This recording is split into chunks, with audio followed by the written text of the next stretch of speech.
इस समय केरल समेत दक्षिण प्रायद्वीपीय क्षेत्र में बारिश की जो गतिविधियां हैं, प्री मानसून की गतिविधियां हैं, वो काफ़ी हद तक सक्रिय हैं और कह सकते हैं कि प्री मानसून सीजन की काफ़ी सक्रिय बारिश इस समय केरल समेत आसपास के भागों में देखने को मिल रही है। इसी वजह से south peninsular region one of the region है पूरे 4 रीजन में, सेंट्रल, साउथ, नॉर्थ और ईस्ट में, जहां पर सामान्य के करीब बारिश अब यहां पर हो चुकी है। लेकिन उसके लिए कंट्रीब्यूशन रहा सबसे ज़्यादा अंडमान और निकोबार द्वीप समूह का और केरल तथा दक्षिणी आंतरिक कर्नाटक, दक्षिणी तटीय कर्नाटक का। बाकी रीजन्स में चाहे वो तेलंगाना हो, आंध्र प्रदेश या तमिलनाडु, इन जगहों पर अभी फिलहाल कमी है। हालांकि तमिलनाडु में भी रिकवरी हो चुकी है काफ़ी हद तक बारिश होने के चलते। अगले 24 घंटों के दौरान अनुमान यह है कि केरल में कई जगहों पर और साथ ही साथ लक्षद्वीप में भी अधिकांश इलाकों में हल्की से मध्यम वर्षा देखने को मिलेगी 29 मार्च को। और दक्षिणी तटीय कर्नाटक तथा दक्षिणी आंतरिक कर्नाटक के हिस्सों में भी जिस तरह की बारिश पिछले कई दिनों से लगातार हो रही है, ऐसी ही बारिश यहां पर जारी रहेगी। और तमिलनाडु के हिस्सों की अगर हम बात करें तो यहां पर इस मॉडल चार्ट में आप देखेंगे यहां पूरा पूरा रीजन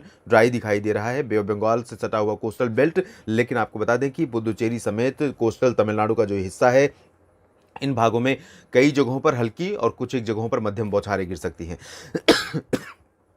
इंटीरियर पार्ट्स में सेलम और तिरुचिरापल्ली, मदुरई, कोयंबटूर समेत जो अंदरूनी इलाके हैं, वेल्लोर और चेन्नई समेत, इन भागों पर भी बादल आते जाते रहेंगे और कुछ जगहों पर हल्की वर्षा देखने को भी मिल सकती है। तेलंगाना और आंध्र प्रदेश के रायलसीमा तथा तटीय भागों में और उत्तरी आंतरिक कर्नाटक के क्षेत्रों में फिलहाल ड्राई वेदर लगातार जारी रहेगा। अंडमान और निकोबार द्वीप समूह में लाइट रेन होने की संभावना दक्षिणी भागों में है, उत्तरी क्षेत्रों में फिलहाल ज्यादा बारिश के संकेत नहीं है। सेंट्रल इंडिया की तरफ देखें तो ओडिशा, छत्तीसगढ़ और महाराष्ट्र का जो विदर्भ का दक्षिण पूर्वी हिस्सा है, चंद्रपुर और आसपास का, इन भागों पर बंगाल की खाड़ी की तरफ से आने वाली हवाएं अपना असर दिखाएंगी। थोड़े बहुत बादल यहां पर आ सकते हैं क्योंकि टेम्परेचर बढ़ रहे हैं और ऐसे में मॉइस्चर जब भी आता है तो बादल यहां पर गरज वाले विकसित हो सकते हैं। और इन बादलों से आप छत्तीसगढ़ में, ओडिशा में और महाराष्ट्र के विदर्भ के इस रीजन में कहीं कहीं पर हल्की वर्षा या आंधी तूफान की संभावनाएं आप एक्सपेक्ट कर सकते हैं। हालांकि इसकी जो प्रोबेबिलिटी है वो बहुत कम है, 50% से भी कम है। लेकिन क्योंकि कंडीशन इस तरह की है कि ऐसे बादल डेवलप हो सकते हैं और कुछ इलाकों में प्री मानसून की वर्षा हो सकती है, और जो कि इस तरह बहुत आम बात है। दक्षिणी कोंकण गोवा और दक्षिणी मध्य महाराष्ट्र पर लगातार जारी बारिश का जो सिलसिला था या सक्रिय मौसमी हलचल जो यहाँ पर बनी हुई थी, और ख़ासतौर पर गोवा और आसपास के इलाकों पर जो बादल आ रहे थे लगातार, उनमें अब कमी आपको देखने को मिलेगी 29 मार्च को। लेकिन कुछ इलाकों में रत्नागिरी से नीचे और सांगली, सतारा के आसपास के इलाकों में कहीं कहीं पर बादल बन सकते हैं और बूंदाबांदी हो सकती है।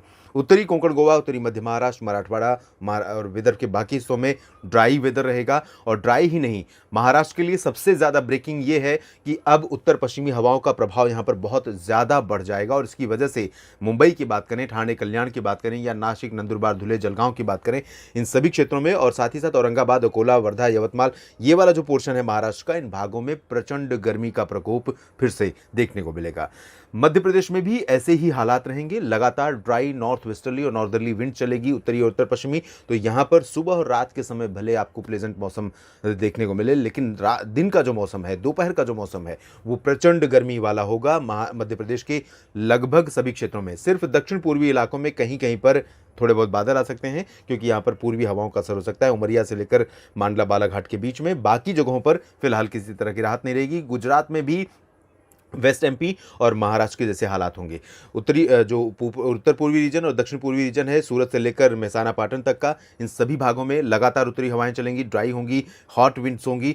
सौराष्ट्र में भी यही स्थितियां रहेंगी और कच्छ में भी इनमें कोई बदलाव नहीं होगा, राहत नहीं मिलेगी। लगातार गर्मी का प्रकोप यहाँ पर बना रहेगा और हीट वेव कंडीशंस और ज़्यादा अपना प्रभाव यहाँ पर बढ़ा सकती है। इसके अलावा अगर हम बात करें बिहार, झारखंड और पश्चिम बंगाल की, तो इन राज्यों में फिलहाल पूर्वी हवाएं चलेंगी बंगाल की खाड़ी की तरफ से।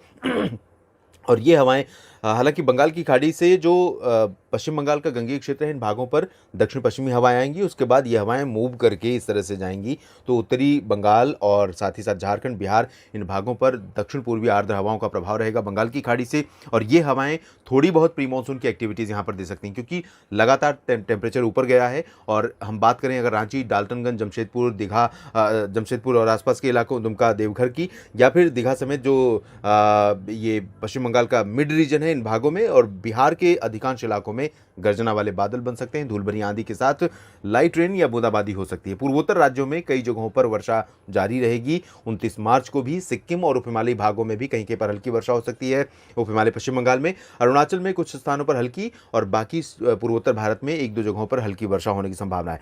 उत्तर प्रदेश के लगभग सभी शहरों में, राजस्थान के अधिकांश इलाकों में, दिल्ली, हरियाणा, पंजाब के सभी जिलों में ड्राई वेदर रहेगा। उत्तर पश्चिमी दिशा की शुष्क और गर्म हवाओं का असर लगातार बढ़ेगा, लेकिन यही हवाएं रात में और सुबह के समय जब चलेंगी तो बहुत ही प्लेजेंट वेदर होगा। सुबह के समय जब आप निकलेंगे तो आपको बहुत ही आनंददायक मौसम लगेगा, लेकिन जैसे जैसे दिन चढ़ेगा धूप का असर बढ़ेगा और पारा ऊपर जाएगा। गर्मी का प्रकोप लोगों को यहाँ पर परेशान करेगा। पर्वतीय क्षेत्रों की बात अगर करें तो जम्मू कश्मीर से लेकर उत्तराखंड और लद्दाख के बीच में ड्राई वेदर रहेगा।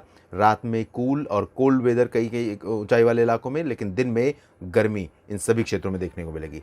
गिलगित बाल्तिस्तान, मुजफ्फराबाद में भी मौसम ड्राई लगातार बना रहेगा। अगला WD कब आएगा या अगला कौन सा वेदर सिस्टम होगा जो देश के मौसम को बदल सकता है, इस पर मेरी नजर रहेगी। आपको अपडेट करता रहूंगा, बस आप बने रहिएगा मौसम तक चैनल के साथ। धन्यवाद।